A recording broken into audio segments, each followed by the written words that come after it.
Welcome to the deep dive. We're here to really pull apart the information you're interested in, find those key insights. Yeah, get you right up to speed, properly informed, without, all the extra noise. Exactly. We want those aha moments for you, the stuff that sticks. Today, we're looking at something that's definitely got people talking. It's Chapter 43 from the Built for God Movement Handbook. And this is quite unique. It's been called a Christian edition of the Tao Te Ching. Right, which immediately makes you think, okay, what's this blend going to be like? Definitely. It talks about presenting the gospel through a new expression of God's love. The goal, they state, is to restore the truth. That framing, restore the truth, it's intriguing. It really is. Makes you want to know more. So our mission today basically is to get under the skin of this chapter. It's titled Presence of the Holy Spirit. We want to understand its core message, how it might, connect to your everyday life within this specific BFG context. And the chapter lays it out pretty clearly. There are three main parts: restore, renewal, and respond. And that renewal section, it's broken down further into mindset, aim, and practice. Okay, seems like a good roadmap. Let's jump into that first part of renewal, the mindset section. The first idea is embrace humility and gentleness. Yeah, and the line they use to capture this is pretty evocative. The softest things of the world overcome the hardest things of the world. Soft overcoming hard. It sounds, well, gentle. It does, but the point is that this gentleness is presented as a really powerful strategy, actually. It's suggesting that tackling challenges, dealing with people with that kind of softness, it can change things more effectively than just, brute force. It's counterintuitive, isn't it? We often think strength is about being tough, pushing hard. Exactly. But think about trying to change things in a big organization. Sometimes that gentle, persistent approach, winning people over slowly, it works way better than just issuing commands. That makes a lot of sense. And they tie this back to Christian teaching. They do. It connects directly to Jesus' teachings on meekness. Matthew 5.5, blessed are the meek, for they will inherit the earth. It's suggesting this isn't weakness, it's a different kind of strength. A strategic strength almost. Right. And think about real life. A gentle answer, like Proverbs 15.1 says, can turn away anger, where a harsh word just fuels it. Philippians 4.5 too, right? Let your gentleness be evident to all. Exactly. It's not about being a doormat. It's a conscious choice about how to engage. So the example they give: difficult conversations at work. Approaching with humility, not aggression. It's practical. Very. Okay, so the next mindset shift is about trusting something beyond what we see. Trust in the invisible and transcendent power. And the line for this one is, the formless spirit which has no substance enters the body which has no opening. That sounds quite mystical. It does, and it's likely meant poetically, not, literally physically. It's painting a picture of the Holy Spirit's presence as something real, deeply impactful, but maybe not tangible in the usual sense. So the mindset is about believing in God's work even when you can't, point to it directly. Precisely. Cultivating faith in the unseen. Being open to those quieter movements of the Spirit. It's acknowledging there's more going on than just what's on the surface. Like trusting God's plan in ministry or maybe a business venture, even if growth isn't obvious right away. That's the example they give. It's about faith, perseverance, like that seed growing underground. You don't see the progress, but it's happening. Romans 8.26 talks about the Spirit helping us. Right, interceding for us. And 2 Corinthians 5.7, we live by faith, not by sight. And John 3.8, the wind analogy, you feel it, hear it, but don't see it or know exactly where it's from. That captures it really well, trusting that unseen reality. Okay, the third mindset: practice non-action or non-interference. This comes from the line, that is how I know the advantage of non-interfering action. Now, non-action, that sounds passive, maybe, but it connects to the Taoist idea of wu wei. It's less about doing nothing and more surrender. It's about letting go of the need to constantly control everything, allowing God's will, or maybe the natural flow of things, to unfold without us forcing it, trusting the timing. Like a river finding its own path. That's a good way to put it. It's discerning when to act and when to, step back and trust. Recognizing our pushing might actually get in the way. The example they use is relationships listening, giving space instead of forcing things. That hits home. How often do we try to micromanage people or situations? This suggests a different way, more trusting way. Proverbs 3.5-6 comes to mind, lean not on your own understanding. Exactly. And Matthew 11, finding rest. Isaiah 40, waiting on the Lord.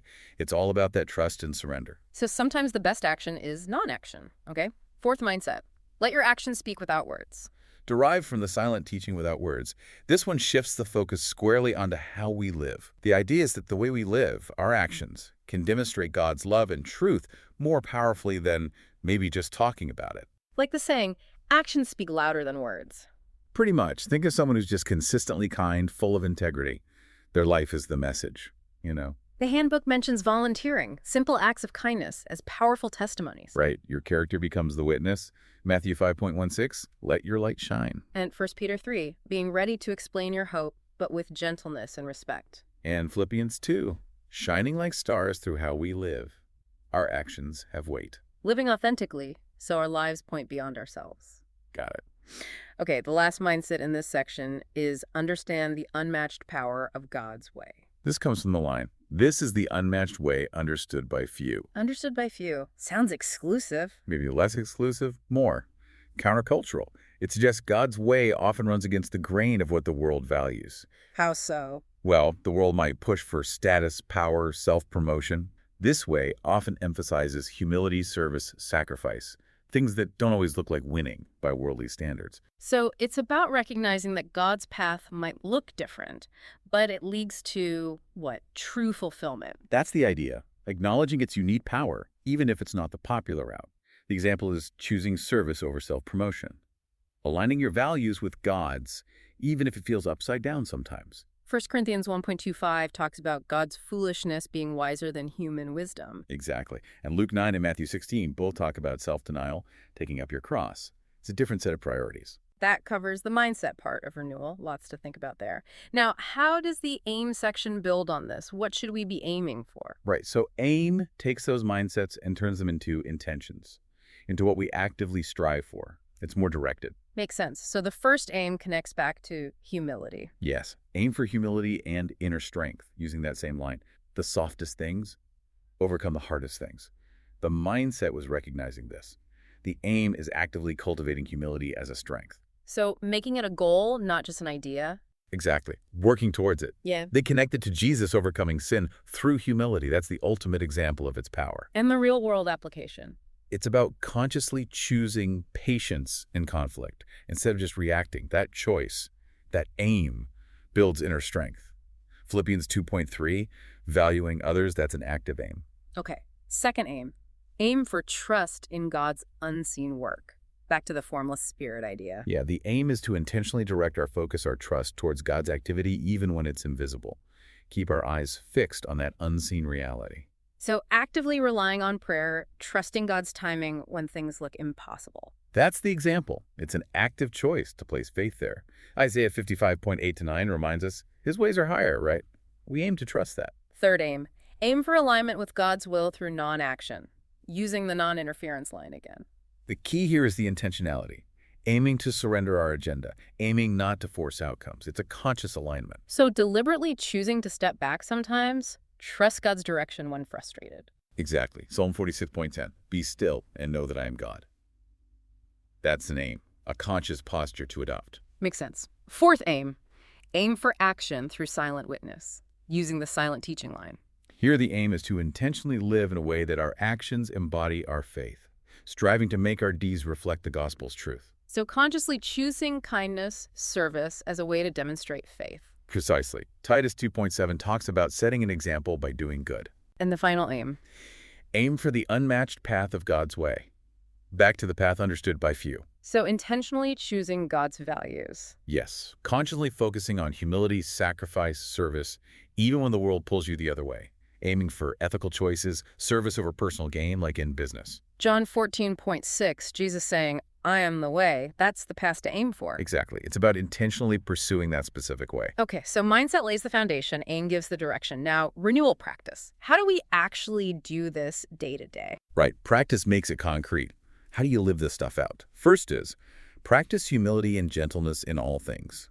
Again, soft overcoming hard. So making it a consistent habit. Exactly.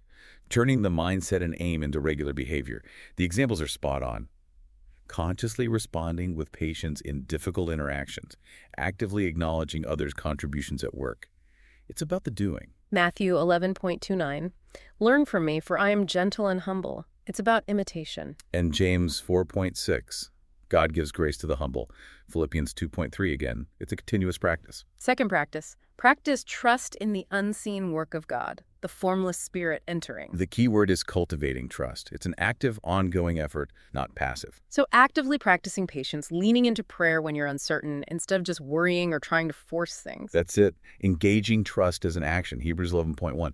Faith is confidence in what we hope for and assurance about what we do not see. You practice that assurance. Third, practice non-interference in God's plan, non-action. The advantage of non-interfering action. This is about actively aligning your actions with God's will, consciously resisting that urge to control everything, like you said before, maybe like a gardener trusting the process. Letting go and letting God. Yes. The example is focusing on honest work and prayer in your career, rather than manipulation. You practice trust through your integrity. Psalm 46, Romans 8.28, Isaiah 30.15, finding strength in quiet trust. Fourth practice.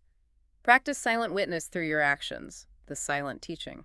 This is about actively choosing to let your life speak, consistently embodying God's love through everyday deeds. Making your life the message, consciously. Showing kindness, integrity day in, day out. Exactly. Faith without works is dead. You practice faith through works. Matthew 5.16 again. And the fifth practice. Practice walking in God's higher path, the unmatched way. So actively living by God's values, humility, love, sacrifice, even when it's tough or unpopular. It's a deliberate, daily commitment. Consistently choosing integrity over personal gain. That's the practice. Romans 12.2. Do not conform, but be transformed. You practice transformation. Matthew 16.24, taking up the cross daily. It's an ongoing walk. Precisely. So Renewal gives us this whole package. Mindset, aim, practice. It's quite thorough. It really is. A framework for living in the presence of the Holy Spirit with those interesting Taoist echoes. Okay, let's move to the final section. Respond. How does all this internal renewal translate outward? Good question. Respond suggests this transformation isn't just for us. It empowers us, or should empower us, to engage outwardly pursuing holiness, yes, but also connecting with others, making disciples. And it suggests we can use these principles to talk across boundaries. Exactly. By focusing on shared truth, maybe we can have more meaningful conversations, even with people from different backgrounds or beliefs. Okay, so the first point revisits humility and gentleness overcome hardness. But here, it brings in other religions. Yes, and this is fascinating. It shows similar ideas in Islam, Buddhism, Hinduism, Judaism, the Quran mentioning restraining anger, the Bhagavad Gita listing humility as divine. Wow. So it's highlighting a kind of universal value. That seems to be the point. Recognizing the shared ground can build bridges. The example of approaching diverse colleagues with empathy, responding calmly in conflict that's practicing this shared value in a real-world mixed setting. It's moving beyond just theology to shared principles for, well, getting along. Right. And the next point does the same for trust in the unseen work of the divine. So again, finding parallels. Yes, across Christianity, Islam, Buddhism with karma, Hinduism, divine reality, Judaism, trusting God's plan, there's this common thread of faith in something beyond the material. Which can be a source of unity? Potentially, yes, especially in tough times. The example is drawing on that shared belief in divine guidance during, say, an interfaith community crisis, finding common ground in faith itself. Interesting. Third point, practicing non-interference and surrender to divine will, more parallels. Christianity, Islam's inshallah, Buddhist letting go, Hindu non-attachment to results, Jewish trust in providence. It's all there in different forms. The common idea being faith over control. I think so. The value of surrender, of trusting a higher power or order, rather than just relying on our own striving. The examples, teamwork and leadership, listening in relationships instead of pushing agendas, show how this fosters connection. Recognizing that wisdom of letting go seems pretty widespread. Fourth, silent teaching through actions rather than words. And again, we see it echoed. Christianity's let your light shine. Islamic teachings on conduct, Buddhist leading by example, Hindu focus on righteous action, Jewish emphasis on deeds. So the idea that how we live communicates powerfully is cross-cultural. It seems so. Our actions become a kind of universal language, serving others through kindness in a multicultural community that speaks volumes, regardless of belief. Right.